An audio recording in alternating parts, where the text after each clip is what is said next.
Seja bem-vindo ao Leitura em 10 Minutos. Meu nome é Kátia Cardoso, sua narradora de livros. Vamos juntos meditar no livro de Lucas. Não esqueça de inscrever-se no canal, ativar o sininho para receber todas as notificações, avaliar e compartilhar. Lucas 18. A parábola do juiz iníquo. Disse-lhe Jesus uma parábola sobre o dever de orar sempre e nunca esmorecer. Havia em certa cidade um juiz que não temia a Deus, nem respeitava homem algum. Havia também naquela mesma cidade uma viúva que vinha ter com ele dizendo: julga minha causa contra o meu adversário. Ele por algum tempo não a quis atender, mas depois disse consigo: bem que eu não temo a Deus nem respeito a homem algum.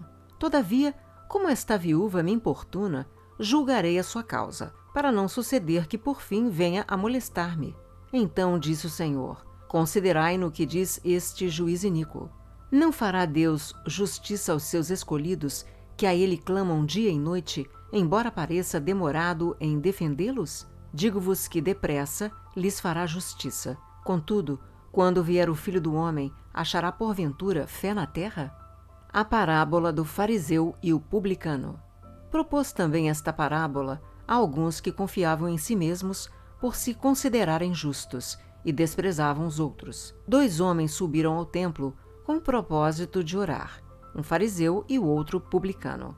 O fariseu, posto em pé, orava de si para si mesmo, desta forma: ó Deus, graças te dou porque não sou como os demais homens, roubadores, injustos e adúlteros, nem ainda como este publicano.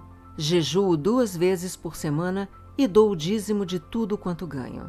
O publicano, estando em pé longe, não ousava nem ainda levantar os olhos ao céu, mas batia no peito, dizendo: ó Deus, sê propício a mim, pecador. Digo-vos que este desceu justificado para sua casa, e não aquele, porque todo o que se exalta será humilhado, mas o que se humilha será exaltado. Jesus abençoa as crianças. Traziam-lhe também as crianças, para que as tocasse, e os discípulos, vendo, os repreendiam. Jesus, porém, chamando-as para junto de si, ordenou: deixai vir a mim os pequeninos, e não os embaraceis, porque dos tais é o reino de Deus. Em verdade vos digo, quem não receber o reino de Deus como uma criança, de maneira alguma entrará nele. O jovem rico. Certo homem de posição perguntou-lhe: bom mestre, que farei para herdar a vida eterna? Respondeu-lhe Jesus: por que me chamas bom? Ninguém é bom senão um, que é Deus. Sabes os mandamentos: não adulterarás, não matarás, não furtarás, não dirás falso testemunho, honra a teu pai e a tua mãe. Replicou ele: tudo isso tenho observado desde a minha juventude.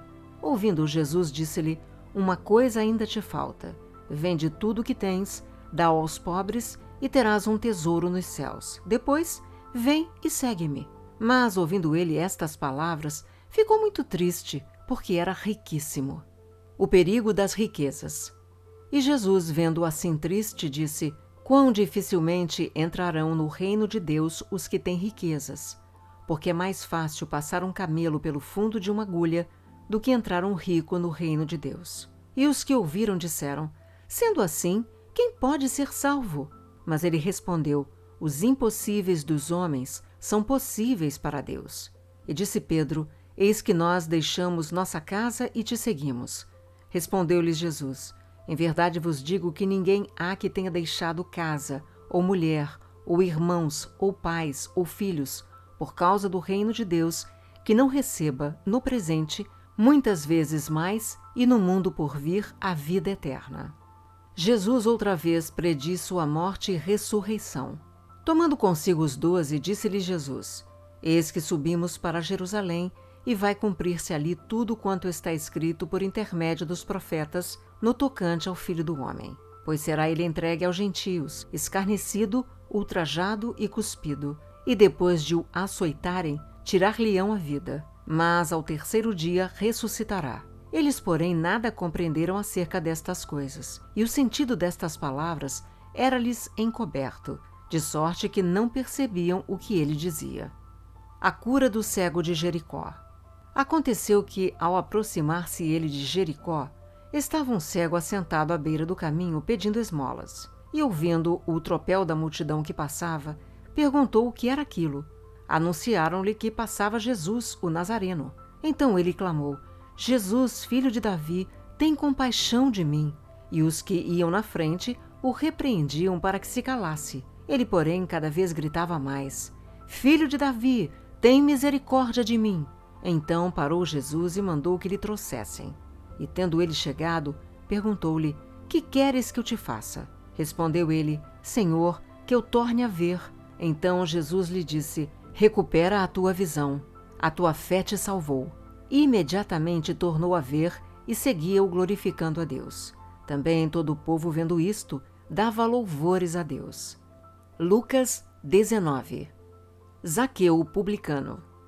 Entrando em Jericó, atravessava Jesus a cidade.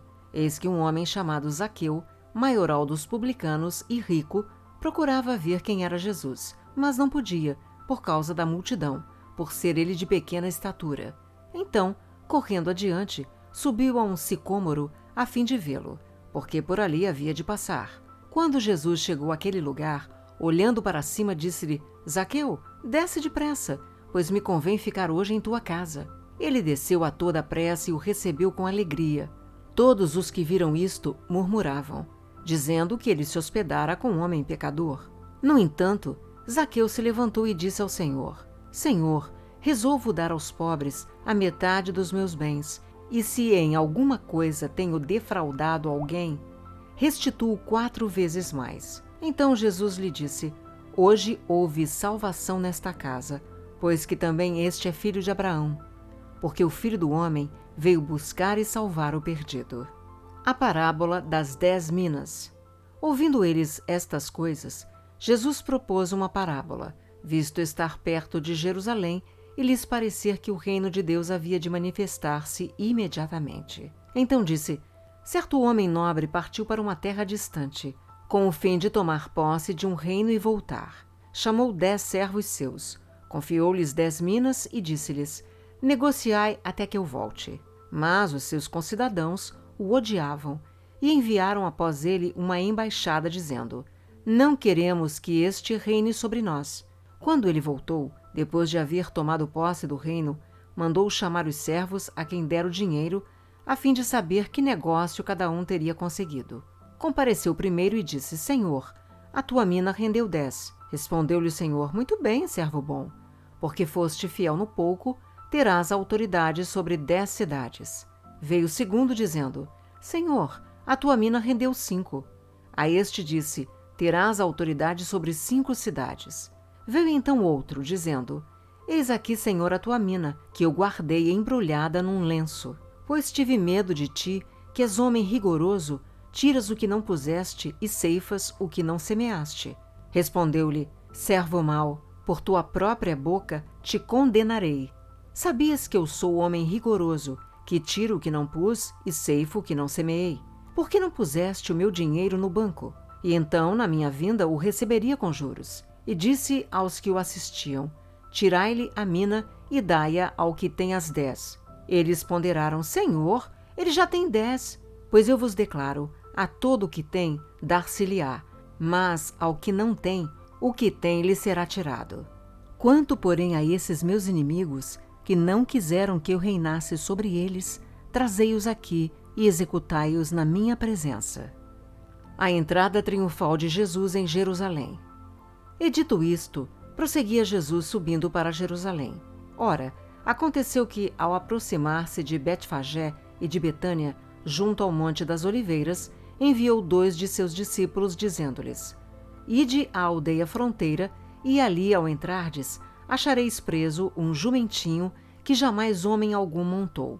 Soltai-o e trazei-o. Se alguém vos perguntar: Por que o soltais? Respondereis assim: Porque o Senhor precisa dele. E indo os que foram mandados, acharam segundo lhes dissera Jesus. Quando eles estavam soltando o jumentinho, seus donos lhes disseram: Por que o soltais? Responderam: Porque o Senhor precisa dele.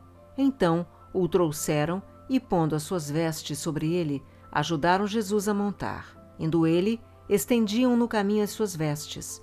E quando se aproximava da descida do Monte das Oliveiras, toda a multidão dos discípulos passou, jubilosa, a louvar a Deus em alta voz por todos os milagres que tinham visto, dizendo: Bendito é o Rei que vem em nome do Senhor. Paz no céu e glória nas maiores alturas.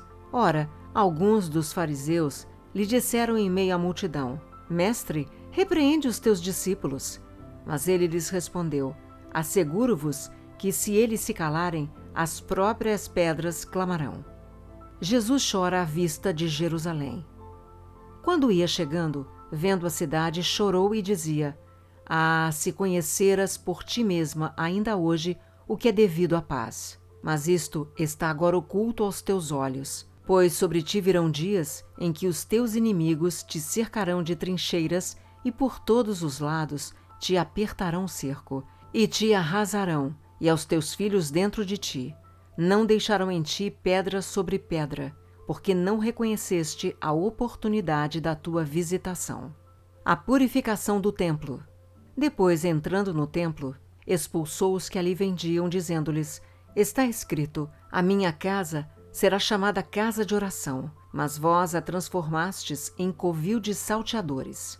O mestre ensina no templo. Diariamente Jesus ensinava no templo, mas os principais sacerdotes, os escribas e os maiorais do povo procuravam eliminá-lo. Contudo, não sabiam em como fazê-lo, porque todo o povo, ao ouvi-lo, ficava dominado por ele. Obrigada pelo seu tempo e por ter ficado comigo até agora. Se você gostou, inscreva-se no canal, avalie e compartilhe, pois isto incentiva o meu trabalho.